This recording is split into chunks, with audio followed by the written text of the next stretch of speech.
Hello guys, আসসালামু আলাইকুম। শখের পেটস ইউটিউব চ্যানেলের নতুন আরেকটি ভিডিওতে সবাইকে স্বাগতম। পূর্বের ভিডিওতে আমি আপনাদের সাথে শেয়ার করেছিলাম আমার নানু বাসার হাঁস মুরগিগুলোকে, আর আপনাদেরকে বলেছিলাম আমি সেখানে যাওয়ার পর একটা জায়গায় ঘুরতে গিয়েছিলাম। তো সেটা হলো এই যে রূপালী মৎস্য হ্যাচারি ও নার্সারি। এটা হলো একটা মূলত মাছের ফিশারি। দেখতেই পাচ্ছেন চারপাশে পুকুর, আর এই পুকুরে অনেকগুলো মাছ চাষ করা হয়, আর এর উপর একটা শেড বানিয়ে দেওয়া হয়েছে। এখানে এই মাছের পাশাপাশি তারা বেজিং হাঁস পালন করে। তো যে দেখতেই পাচ্ছেন হাঁসগুলো খুব সুন্দর করে পানিতে ঘোরাফেরা করতেছিল। এগুলো নাকি তারা ছোট থেকে বড় করেছে এবং আর 1 মাস পর থেকে এরা ডিম দেওয়া শুরু করবে। তো যখন আমি সেখানে গিয়েছিলাম, সেখানে যাওয়ার পর দেখতে পেলাম তাদের মালিক যখন তাদেরকে খাবার দেওয়ার জন্য ডাকতেছিল, সবাই দেখতে পাচ্ছেন খুব সুন্দর করে দৌড়ে যাচ্ছিল। আর এরপর থেকে কি হলো সবাই দেখতে থাকুন।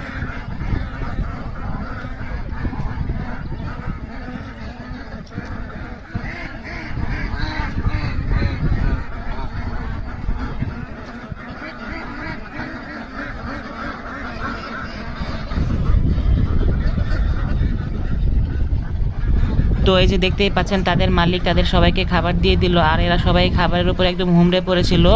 আর এইগুলো দেখতে কিন্তু আমার খুব ভালো লাগতেছিল। আর এর পাশে দেখতে পাচ্ছেন এই যে মাছও এসেছে খাবার খাওয়ার জন্য। এগুলো মূলত মাছকেই দেওয়া হচ্ছে। আর এই যে দেখতেই পাচ্ছেন এখানে 2টা চীনা হাঁসও ছিল, তারা এখানে 2টা চীনা হাঁস পালন করে। আর এই যে দেখতে পাচ্ছেন হাঁসগুলো সুন্দর করে খাচ্ছিল আর মাছগুলো সুন্দর করে খাচ্ছিল। এই মাছগুলো কি মাছ আমি বলতে পারছি না, আপনারা চিনে থাকলে কমেন্ট করে জানাবেন।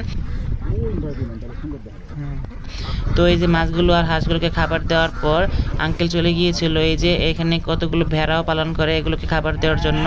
তবে ভেড়াগুলো অল্প কিছু খাওয়ার পরে যে আঙ্কেলের পিছন পিছন চলে এসেছিল। দেখতেই পাচ্ছেন না সবাই টাকাটাকি করতেছিল। তো এভাবে আঙ্কেল এদের সবাইকে খাবার দিচ্ছিল আর আমার সাথে একটু গল্প করতেছিল। আর এভাবে বেশ কিছুক্ষণ সময় এই প্রকৃতির মাঝে এই সুন্দর পশু পাখির সাথে কাটালাম এবং আমার খুবই ভালো লেগেছিল গ্রামীণ প্রকৃতির এই দৃশ্য। আপনাদের কাছে কেমন লেগেছে অবশ্যই কমেন্ট করে জানাবেন।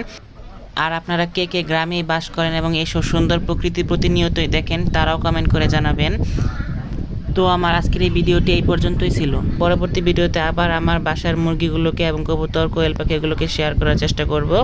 সে পর্যন্ত সবাই আমার চ্যানেলের সাথেই থাকবেন আর আমার চ্যানেলটিকে সাবস্ক্রাইব করে দিবেন। সবাইকে ধন্যবাদ। আল্লাহ হাফেজ।